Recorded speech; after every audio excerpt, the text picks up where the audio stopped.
Assalamu alaikum урматтуу биздин көрүүчүлөр. Бүгүн 28 ноябрь.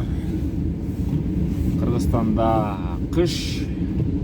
Мен азыр Кара Суу районунда, Кара Суу шаарында баратам. Бул жер райондук администрация же болбосо макимияттын алды. Бүгүн ишемби. Ушинтип таң эртеде эле аппак кардын жааганы көпчүлүктү кубандырды. Кээ бирлерин анчейин кубандырган жок. Анткени албетте кардын калың жаашы ачык талаада мал кармагандарга же болбосо шаарда унаа башкаргандардын дөңгөлөктөрү жайкыларына бир аз маселе жаратышы мүмкүн да. Негизи абдан сонун болуп жаап атат кар. Улам кар жаап, бирок жолдо унаа көп болгондуктан мындайча айтканда жол агар элек. Анткени жакшы билесиздер, 2-6 күндөрү Кара Сууда дүңүнөн базар болот, оптун базар деп коюшат. Андыктан оштон Кара Сууга келгендердин, соодагерлердин дагы, сатып алуучулардын дагы саны аябай көп болот да. Бул жер Кара Суу шаарынын чыга бериш жери.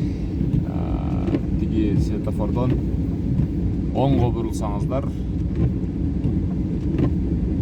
райондук оорукана, райондук милиция бөлүмү, ошондой эле Арашан мамлекеттик каттоо кызматынын Кара Суу райондук бөлүмү, кыскасы ушундай жактарга келет.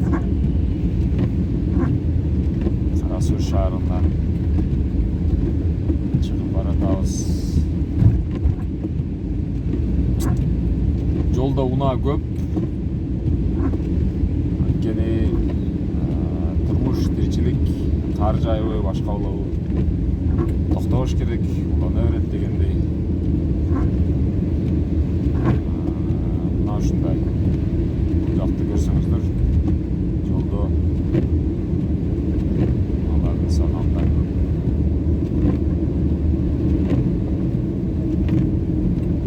Жолдор бир аз баягы кар жаап, шаталак болуп, бир аз катаалыраак болуп калган. Эhtiyаттык менен абайлап айдаш керек. Бирок эң негизгиси температура минустан ылдый түшө элек эми, 0-дон. Мындайча айтканда жер тоң элек деп айтсак болот. Азырынча муз жок. Кара Суу шаары бүтүп, биз Телман айылына кирип баратабыз. Телман айылында мына ушундай 2 бетке арчалар эгилген 2010 жылы. Мына 10 жылдын жүзү болду. Арчалардын бийиктигин көрүп атасыздар. Канча десемдер? 3 метрдин тегерегинде да бийиктиги. Бирок быйыл обрезка кылынбаптыр. Эмнеге экенин билбейм, бирок балким жазда кылабы, мындай формага келтириле элек да азырынча. Обрезка болду элек. Бул Телман айылы негизи мына ушундай эки тарабы арча болуп, бульварга окшоп тротуарлары курулуп, мындайча айтканда шаар түбүндөгү айылга деле кирип калган деп айтсак болот да, эсебиндечи. Мен өзүм да ушул айылдан болом, ушул айылда жашайм. Бирок негизи Сарай айыл өкмөтү өзү республикадагы эң бай айыл өкмөт да. Андан кийин ошончо бюджети болгондон кийин бул окшогон иштерди жасагысы дагы уят албетте. 150 миллион деп укканмын бир. Андан кийин ушул 130-140 миллионго азайган базардын канча бир бөлүгүнү шаарга өткөрүп берген деп уккам. Негизи ушул Сарай айыл өкмөтүнүн бюджетинин басымдуу бөлүгүн ошол базардан түшкөн салыктар жана башка төлөмдөрдөн түшкөн каражаттар түзөт да. Кара Суу базары, Туратали базары, ошол Омат базарлары ошол Сарай айыл өкмөтүнүн аймагында жайгашкан да. Телман айылынын таг ортосуна келип калдык. Бул жерде светофор. Негизи кардын жааганы абдан башкача, мындай чоң кар жаап атат. Буга чейин билесиздер, жыл сайын ноябрда мындай болуп кар жаачу эмес. Жааса деле декабрда жаачу, анан мындай болуп көп кар жаачу эмес да. Быйыл балким кар көбүрөөк жайт. Бул албетте Кудайдын буйругу бардыгы. Элибизде айтмакчы, кыз кыздай, кыш кыштай болгону жакшы.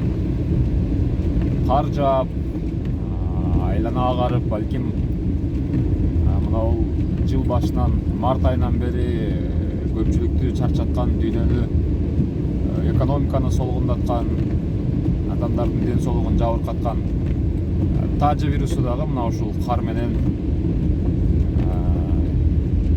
тоңуп дейбизби, кайра ээп дейбизби, азайып кетет деген үмүт менен туралы. Көрсөңүздөр болот, Телман айылынын ушул эки бетиндеги арчалар мындай кургаган эмес, башка болгон эмес, сынган эмес, бардыгы чоңойгон да. Мындай буюрса буну формага келтирип койсо мындан да кооз болуп калат, булар дагы чоңоет дегендей. Негизи бул айылга кире бергенде эле өзү кооздук берип башкача бир мындай коридордо бараткандай болот да.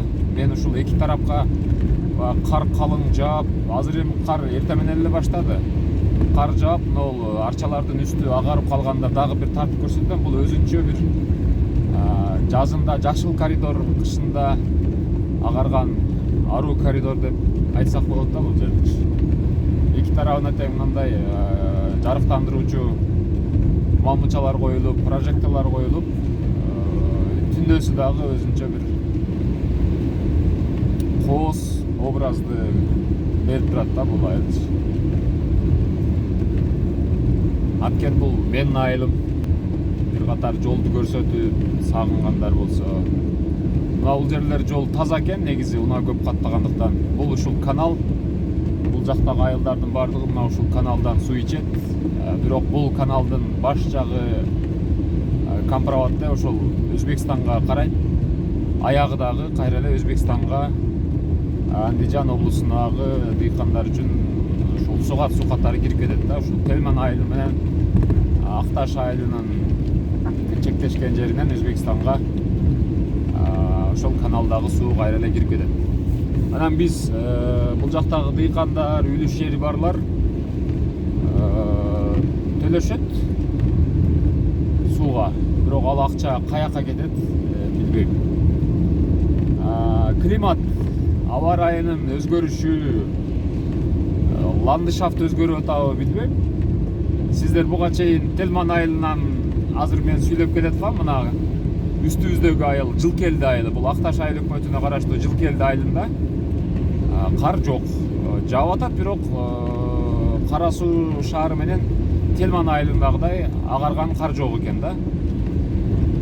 Таң калыштуу. Мына ошол азыркы биз сөз кылган каналдан баштап өйдөсүнө бир аз кечирээк кар баштаган окшойт. Ал эми ылдыйына бир саат 45 мүнөт эртерээк жааган окшойт да.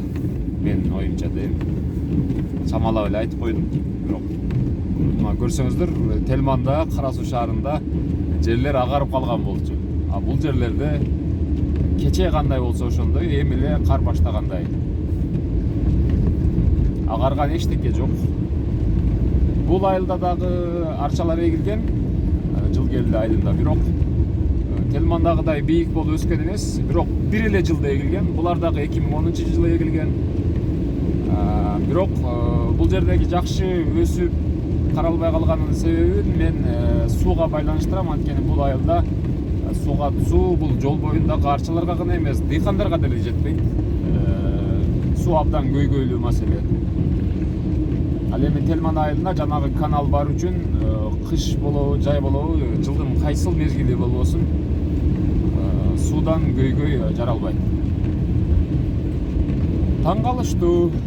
Бул жакта кар эмиле баштагансый.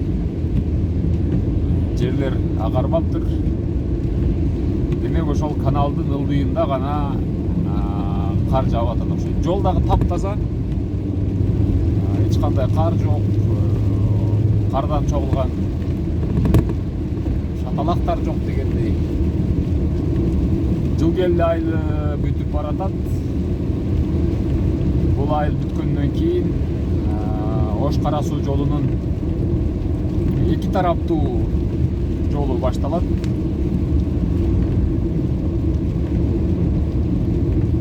Эки тарабы бөлөк.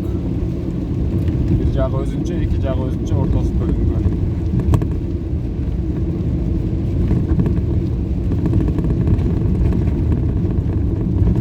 Жыл келди айылы бүткөндөн кийин Кашкар кыштак айыл өкмөтү башталат. Кашкар кыштак айыл өкмөтүнүн кире бериши мына ушул. Түз барсаң кыштакка барасың,